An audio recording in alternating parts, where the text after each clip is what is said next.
Vamos a abrir las Biblias, por favor. Primera de Pedro, capítulo 2. Regresamos y continuamos en Primera de Pedro, capítulo 2.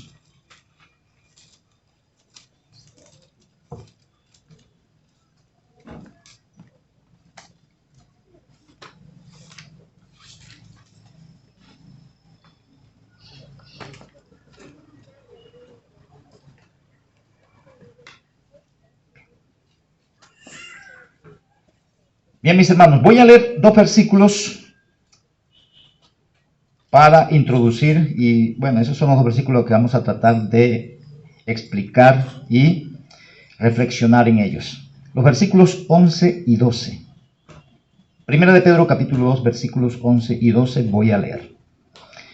Amados, yo os ruego como a extranjeros y peregrinos que os abstengáis de los deseos carnales que batallan contra el alma, manteniendo buena vuestra manera de vivir entre los gentiles, para que en lo que murmuran de vosotros como de malhechores, glorifiquen a Dios en el día de la visitación, al considerar vuestras buenas obras.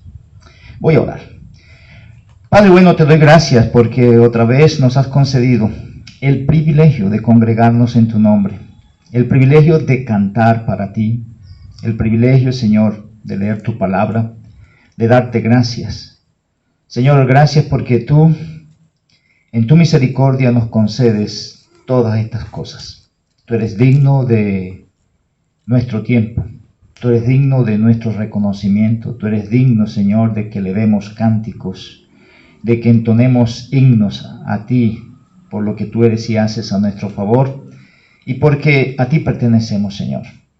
Haz que en esta hora, Señor, cuando vamos ahora a analizar este texto de tu palabra, que tu Espíritu Santo nos permite tener la claridad necesaria y que el mismo Espíritu Santo, Señor, incline nuestra voluntad para que se someta a la tuya, Señor, la cual, Señor, vamos a analizar en estos momentos.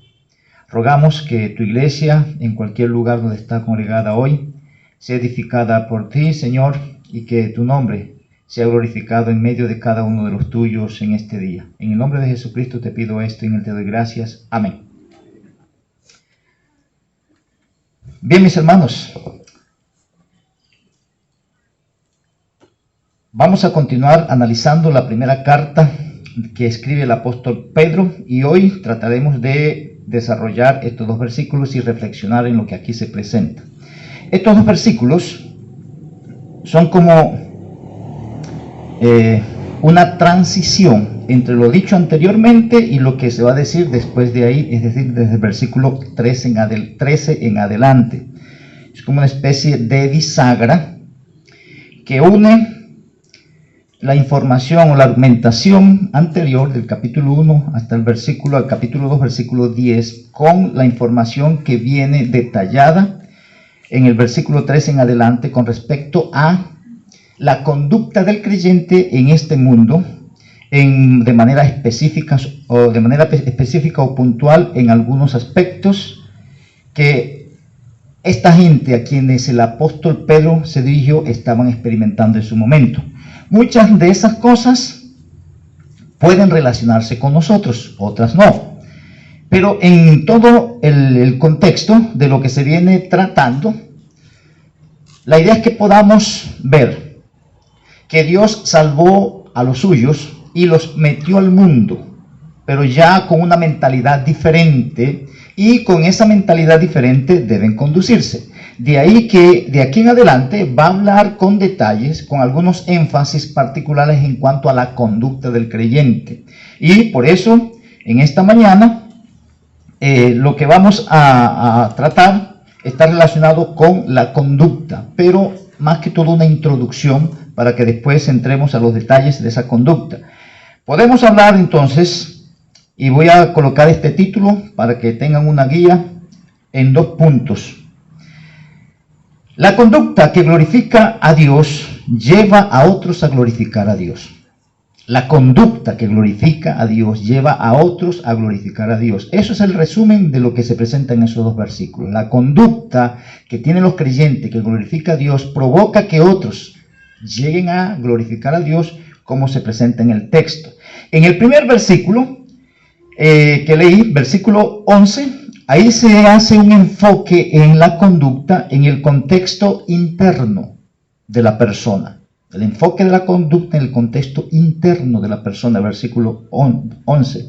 En el versículo 12 habla del enfoque de la conducta en el contexto externo de la persona. Entonces se presentan dos enfoques en cuanto a lo que es la conducta que glorifica a Dios. El enfoque interno es la conducta interna. Ahí se habla de abstenerse de los deseos carnales, lo que está interno. Después va a hablar de manteniendo toda vuestra manera de vivir, eso es lo que es externo. Entonces el enfoque de la conducta en la parte interna y el enfoque de la conducta en la parte externa. El primero es la base para el segundo. Un comentario general con respecto a lo que es la conducta. En el contexto del Nuevo Testamento, cuando se habla de conducta para el creyente, existe y se usa la frase conducta cristiana. Y la idea de eso es así literalmente: la conducta cristiana es la conducta de Cristo en la vida del Hijo de Dios. No es una especie de remedio en cuanto a Cristo, no, es la misma persona de Cristo en nosotros, siendo manifestada o evidenciada por el Espíritu Santo que mora en nosotros, guiado por la palabra de Dios. La conducta cristiana o la conducta del creyente es la misma vida de Cristo. Esa vida de Cristo la manifiesta el creyente cuando está bajo control del Espíritu Santo. Cuando se está bajo control del Espíritu Santo, no hay, como se dice ahí, deseos carnales que vayan a prevalecer o que se vayan a manifestar, porque el Espíritu Santo lleva a reproducir la conducta o la vida de Cristo en la vida de los hijos de Dios. Y cuando se habla aquí en esto, entonces, el énfasis es que el creyente, de la única forma que puede él glorificar a Dios, es que Cristo esté viviendo a través de él. Y en la argumentación anterior, da las pautas o las bases para que eso sea una realidad. Y entonces nosotros lo que somos exhortados aquí es a tener una orientación de cuidado en cuanto a nuestros deseos carnales, y después una orientación de cuidado en cuanto a la conducta que presenta las Escrituras, que evidencia la vida de Cristo en medio de las personas que no conocen a Cristo, es lo que dice el versículo, pero va a hablar en otro contexto ahí también de en el contexto de los mismos creyentes o entre los creyentes. Aquí lo que vemos es que se sigue la argumentación de dos grupos. Se resaltan dos grupos que son diferentes. Ahí se habla anteriormente, vosotros los que creéis y los incrédulos o los impíos, los que no creen. Y se supone que los creyentes, por haber sido escogidos, que eso es lo que se presenta desde el versículo 3 del capítulo 1 hasta el versículo 10 del capítulo 2, todo lo que Dios hizo para escoger al creyente, hacer todos los cambios en la vida de él y ubicarlo en la tierra para ser testigos de él.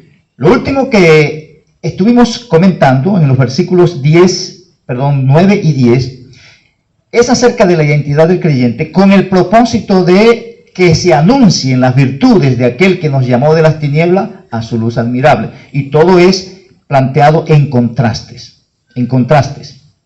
Ahora, en todo esto, es una de las cosas que uno puede comentar más. Y es una de las cosas que nosotros podemos estar escuchando. Es una de las cosas que de pronto cuando uno va a las Escrituras se puede estar confrontando. Pero es una de las cosas con las cuales más luchamos. Y es el énfasis de ser consciente de la realidad que Dios está diciendo de nosotros. Por ejemplo, nosotros aquí podemos recibir una exhortación de las Escrituras por lo que está allí plasmado. se nos da un mensaje en cuanto a lo que es la mentira. Y nosotros lo asumimos y estamos de acuerdo, eso yo lo sabía hace rato y qué bueno que me lo recordaron. Y salir de aquí a decir mentiras, como si no hubiésemos escuchado eso. Y la argumentación de las cartas está enfocada en que las personas puedan asociarse con la información que Dios le ha dado. Y ahí que ustedes van a conseguir en muchas de las cartas el término saber o conocer, conociendo o sabiendo que. Y se apela a que las personas tienen el conocimiento, tienen la información, saben cómo son las cosas, y de ahí que la exhortación es actúe conforme a lo que usted sabe que son las cosas. Y esa conducta, cuando sale así, por la relación que yo mantengo con Dios, es una conducta genuina. Eso no es una conducta que está impuesta por el pastor o por los líderes, porque ya viene fulano y voy a portarme de cierta manera. No. Eso es más pecaminoso que cometer un pecado en otro contexto. Y se puede engañar a las personas, pero a Dios no se va a engañar. Y de ahí que aquí en la primera parte habla de la parte interna, porque de ahí se basan las cosas. Cuando yo manejo, o cuando el Espíritu Santo tiene control de mi parte interna, lo que sale, lo que se exterioriza, eso es genuino. Eso es genuino porque es el Espíritu mismo haciendo eso. Y aquí la exhortación va a ser detallada, que los cristianos, siendo que son escogidos, son llamados para ello, ellos tienen que tener una conducta particular, diferente a los otros. Y va a contrastar ahí entonces entre los gentiles. Y la idea es, oye, entre los gentiles, cuando hay un creyente, ese creyente debe sobresalir, debe evidenciarse. De alguna manera debe verse. Y se enfatiza en toda la carta que donde hay relación, donde hay interacción entre creyentes y no creyentes, va a haber una tensión. ¿Por qué? Porque el enfoque de vida del creyente y el incrédulo son diferentes. Va a haber una tensión. Eso está tenso ahí porque él quiere que se haga de esta manera, pero de esa manera yo no lo voy a hacer. No estoy de acuerdo con eso. Y siempre va a haber, o el uno se suma al otro, o el otro se suma al uno. Va a haber una inclinación. El apóstol Pedro lo que va a desarrollar después es, no importa cuál sea la tensión, no importa cuál sea la situación que me lleva a ese momento tenso, si yo tengo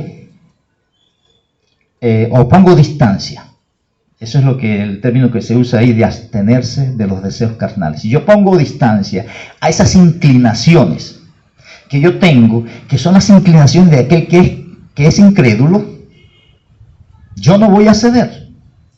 Pero si yo me sumo a él y estoy promocionando lo que él tiene, pues ya yo caí hace rato. Solamente que no lo estoy reconociendo, pero ya caí hace rato. Desarrollamos el texto entonces, como lo hacemos generalmente. Versículo 11. Primeramente, el enfoque de la conducta en el aspecto interno. Ahí voy a leer las primeras 4 palabras. Amados, yo os ruego. Amados, yo os ruego. El apóstol Pedro aquí está usando esa construcción de palabra que él está usando ahí. Tiene un enfoque muy particular que evidencia la relación íntima o estrecha que él tiene con estos creyentes. Él ahí no está hablando como el apóstol que tiene una autoridad y va a ordenar, va a dar esta orden como apóstol que es.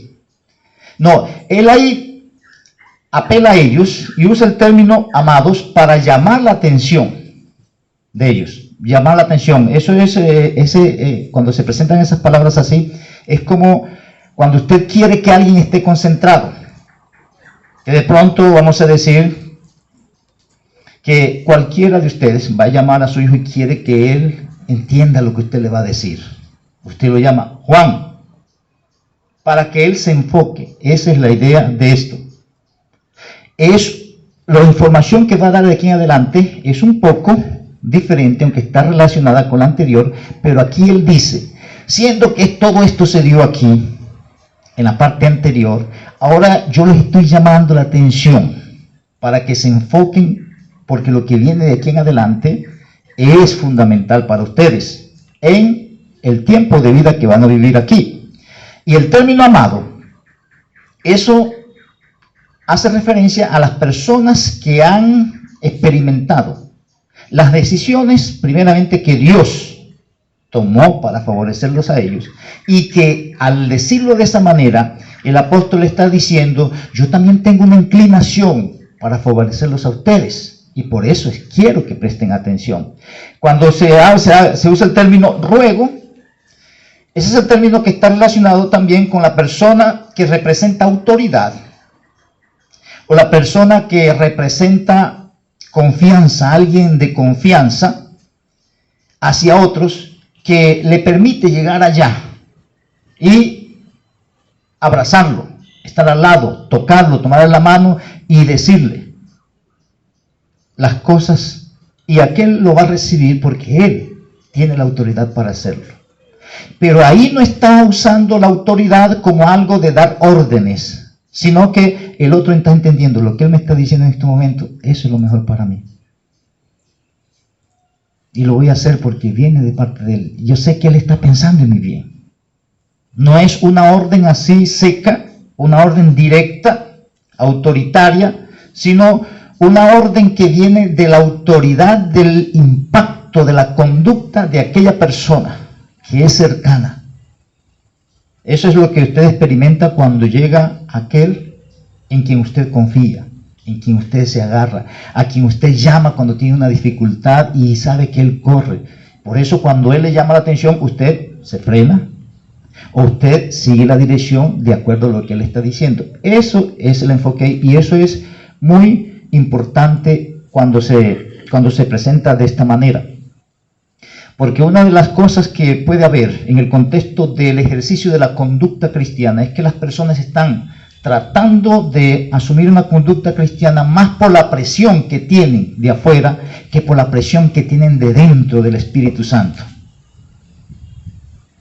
Entonces, hay algunos que están tratando de hacer ciertas cosas porque fulano. Y hay algunos, hasta usamos esta frase, por el testimonio. No, no es por el testimonio, es por el Señor. No es porque el pastor me está viendo, no es porque fulano está ahí. No es así, no esté el pastor ahí, o así no esté fulano ahí, esto es lo que debo hacer. Y cuando eso se asume así, estas personas no van a necesitar que el pastor esté detrás de ellos para hacer lo que deben hacer. Porque saben que lo que le dijo él, como alguien que representa para ellos autoridad y que está buscando su bien, eso es lo que deben hacer normalmente. Vienen entonces los detalles. Aquí les recuerda como extranjeros y peregrinos. Antes dice, fueron escogidos. Pero ahora le dice, ustedes deben, yo les ruego como extranjeros y peregrinos. Y ya esos términos los hemos analizado anteriormente.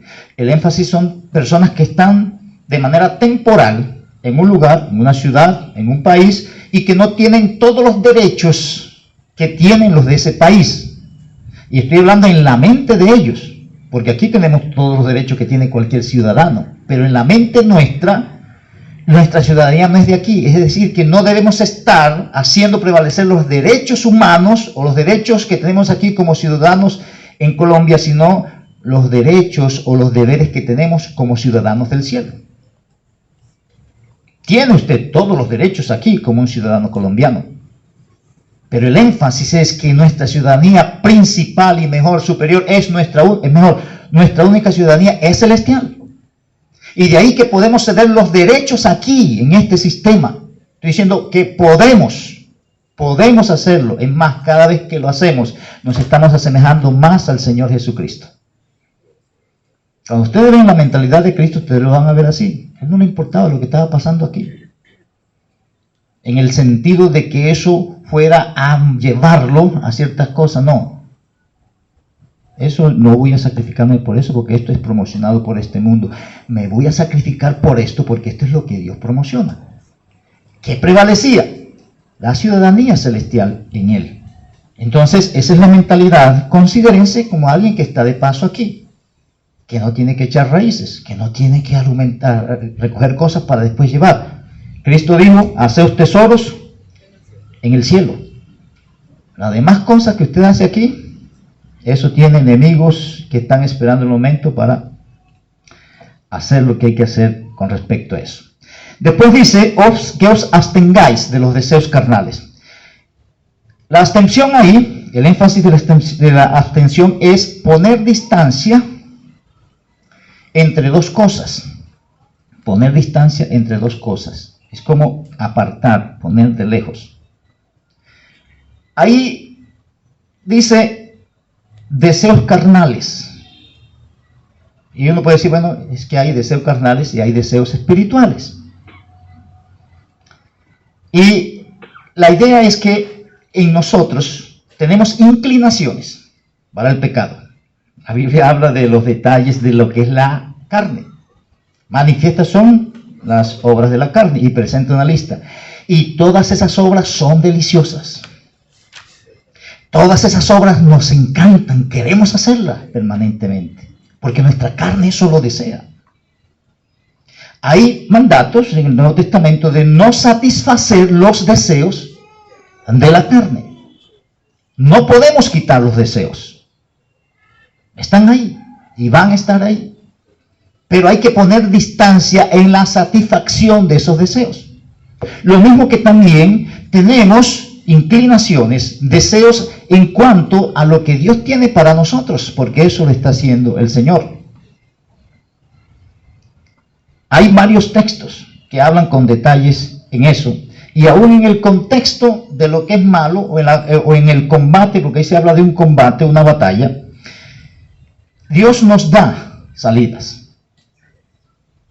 Pero, si ustedes piensan, por ejemplo, en contexto de dificultad, de aflicción, hay un texto que dice, todo lo puedo en Cristo, en momentos así. Carnalmente, yo deseo otras cosas. Carnalmente, yo deseo venganza. Pero yo tengo que poner distancia entre eso. ¿Por qué? Porque eso no es lo que Dios quiere.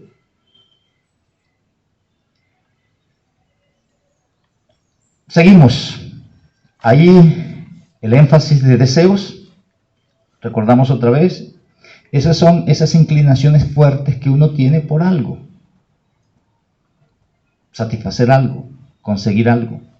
Y ahí cualquier inclinación fuerte que usted tiene por cosas de este sistema, usted debe poner distancia en esas cosas.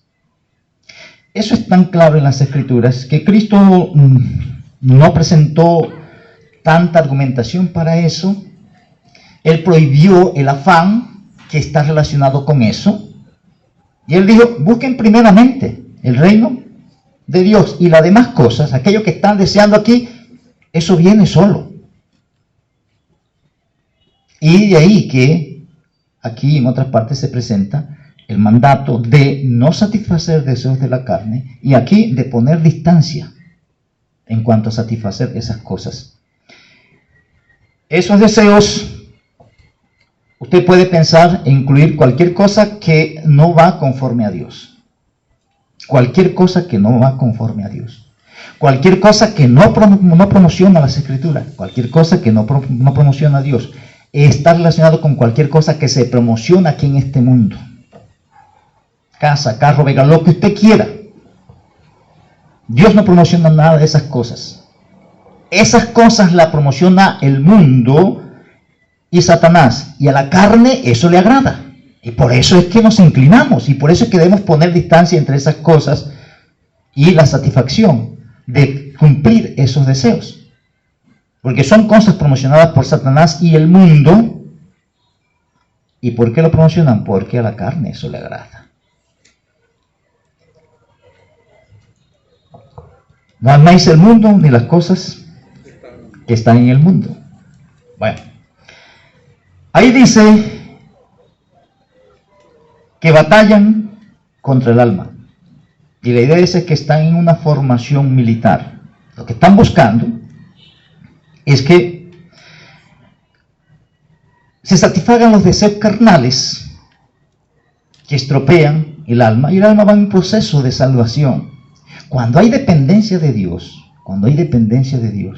se están satisfaciendo los deseos del espíritu y se va dando limpieza en el alma, aún para no satisfacer deseos carnales. Pero cualquier tipo de satisfacción de deseo que nosotros tenemos, hay más contaminación y más deterioro en el contexto de nuestra alma, aquí en este contexto. Y lo que Dios está haciendo, recuerden, en el capítulo 1 habla de que el fin de esto es la salvación de vuestras almas. Eso va en un proceso de santificación, un proceso de salvación. Y eso se va manifestando y se va evidenciando cuando estamos poniendo distancia al cumplimiento de los deseos.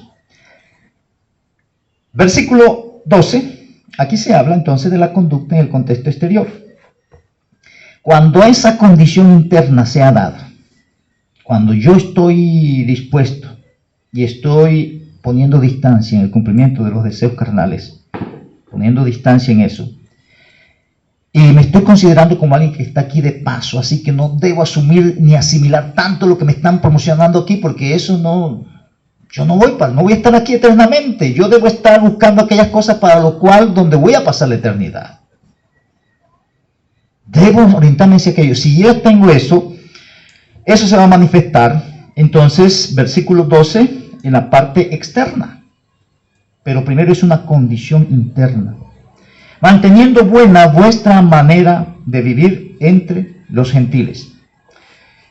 El énfasis ahí de mantener está relacionado con el perseverar en algo, manteniendo. Entonces ahí da la idea de que hay una buena manera de vivir. Él está reconociendo ahí. Y él dice que mantengan eso. Podemos decir que él les está dando la exhortación.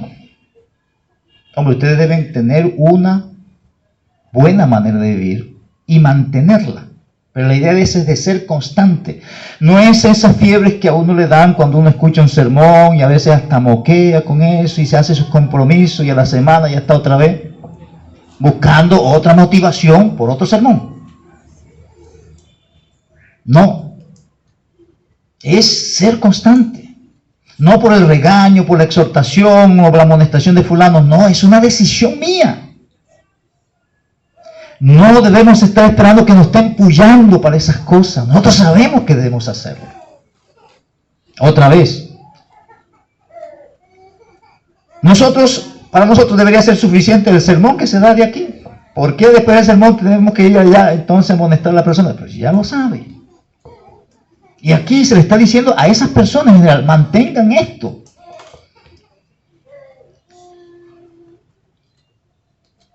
Vuestra buena manera de vivir entre los gentiles. Cuando se habla ahí de la manera de vivir, eso hace referencia a la conducta. Todo lo que usted hace, todo lo que usted dice, eso está a la vista y al oído de las personas que están a su alrededor. No importa quién sea. Pueden ser familia, amigos, compañeros de trabajo, lo que sea. Pero son personas que si no son creyentes, son diferentes a usted y esa diferencia debe notarse. Y eso es lo que está enfocando ahí. Mantengan esto. No se sume a lo que ellos están diciendo. Muestre la diferencia. Usted va a quedar aislado porque ellos piensan, pues, aíslese, porque esa es la verdad, esa es la realidad de que somos diferentes. Y no puedo estar junto a él participando de cosas que son pecaminosas. ¿Por qué? Porque yo no participo de eso. Eso es una decisión que tiene su costo, pero que evidencia que en realidad nosotros tenemos una conducta interna que se evidencia de manera externa. Pero cuando yo participo de todas esas cosas así, tan livianamente, se evidencia que yo no estoy poniendo distancia en las cosas o los deseos carnales que tengo, porque como hemos dicho, los deseos no se van a quitar, siempre van a estar ahí. Lo que se nos prohíbe es satisfacerlos. No satisfagáis, pero siempre van a estar ahí. Todos esos pecados que hay ahí, y porque a veces algunos piensan, bueno, que esos son problemas de algunas personas que tienen inclinación de estos deseos. No, eso es problema de cualquier persona. Algunos piensan que de pronto los líderes de la iglesia, el anciano, el pastor, no tienen esos deseos. Es posible que ellos sean los que más los tengan, porque eso hace parte de la naturaleza caída. Y esos deseos están ahí, pero todos estamos llamados a no satisfacerlos. Viene el otro énfasis aquí. Cuando habla de los gentiles, piensen en cualquier persona que no es creyente. Y puede ser familia, vamos a decirlo crudamente, puede ser su mamá, puede ser su papá. No importa quién sea, si no es creyente. Entre ellos usted debe manifestar, debe evidenciar lo que usted es en Cristo Jesús. Y dice el propósito, para que en lo que murmuran de vosotros, como de malhechores, glorifiquen a Dios. Y aquí los énfasis, el propósito es que ellos cambien de ser murmuradores, y la idea de eso es los que hablan mal, los que están tratando de difamar a alguien que se profesa ser creyente, y comienzan a decir cualquier cosa en contra de ellos. En esos momentos de los cristianos se decían muchas cosas. Algunas cosas eran por la interpretación que tenían las personas, por las prácticas que tenían los cristianos. Por ejemplo, los cristianos, ellos eran a veces catalogados como rebeldes, porque ellos decían que Cristo es el único Señor y ellos no le iban a rendir tributo, por ejemplo, a César ni a reconocerlo como Señor, porque Cristo era. Entonces los tenían como rebeldes. A ellos los tenían de pronto como personas que tenían sus desviaciones, porque ellos tenían unos ágapes y ellos hablaban en esos términos de amados, y ellos se daban el beso santo, y entonces muchos los acusaban de que habían orgías en las reuniones de los cristianos. Por razón de eso, es una interpretación de los de afuera de lo que se está haciendo. Pero habían algunos que estaban dando ocasión por sus conductas de que hablaran en contra de ellos.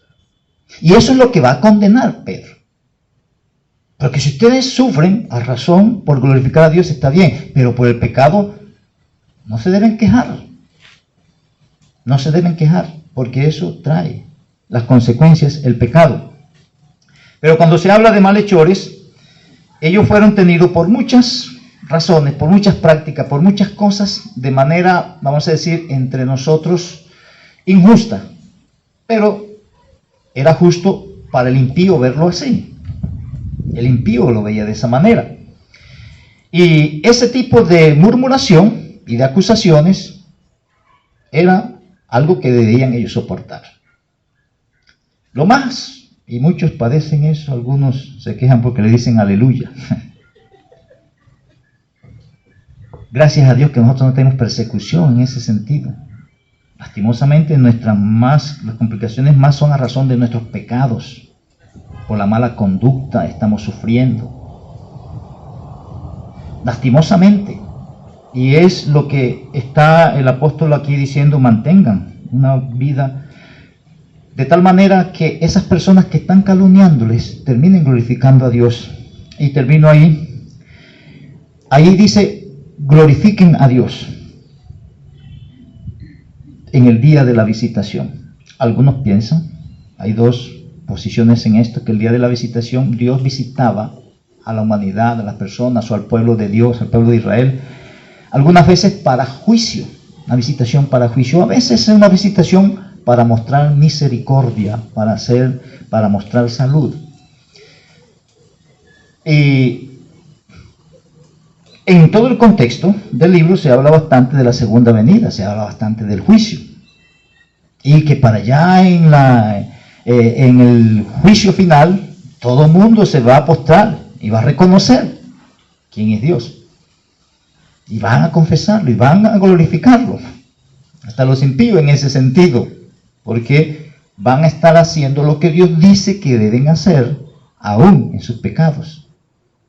Pero se dice que de pronto la visitación puede ser cuando alguien llega a los pies de Cristo, o el Espíritu Santo los convence de pecado, de justicia y de juicio, y al ser convencidos de eso, ellos terminan glorificando a Dios. Es decir, que la conducta del creyente es un testimonio para que ellos lleguen a los pies del Señor, y después de ser calumniadores, lo que pasó con muchos con respecto a Pablo, después terminaron glorificando a Dios. Pero independientemente de lo que sea para el juicio final o sea una visitación en el corazón de las personas ahora, el asunto con nosotros es lo que produce eso, nuestra conducta.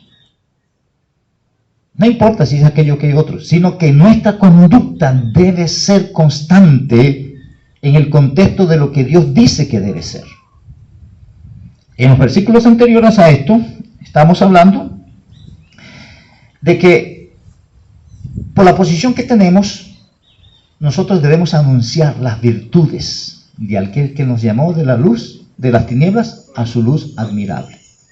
Y aquí el énfasis, otra vez, es ese.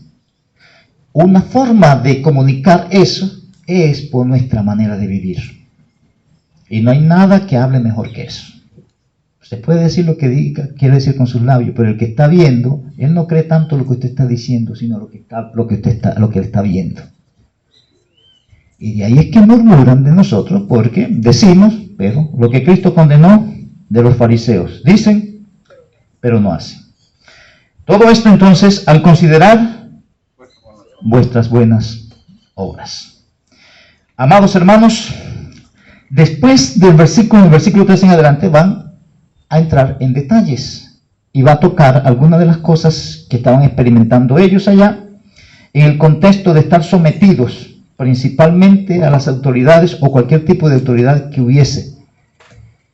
Algo que siempre ha existido. Quiere el Señor en su misericordia que nosotros podamos reconocer que estamos en un mundo y hacemos parte de un grupo diferente a los que son de aquí. Y que debemos tener una inclinación, un enfoque conductual interno en el cual estamos poniendo distancia a todo lo que se nos promociona y se nos está vendiendo aquí, para no dar satisfacción a la carne o a los deseos de la carne. Y mantenernos en eso para que aquellos que no conocen de Dios y que están a nuestro lado puedan, a lo menos, tener el Evangelio en la vida de las personas. Voy a orar. Amado Dios, te doy gracias por tu palabra y ruego que, según tu plan y tu misericordia, podamos, Señor, ser sensibles a lo que entendemos de ella para que nuestra vida refleje tu voluntad. Y te pido, Señor, que cada uno de nosotros podamos tomar decisión al respecto de esto. En el nombre de Jesucristo te lo pido y en él te doy gracias. Amén.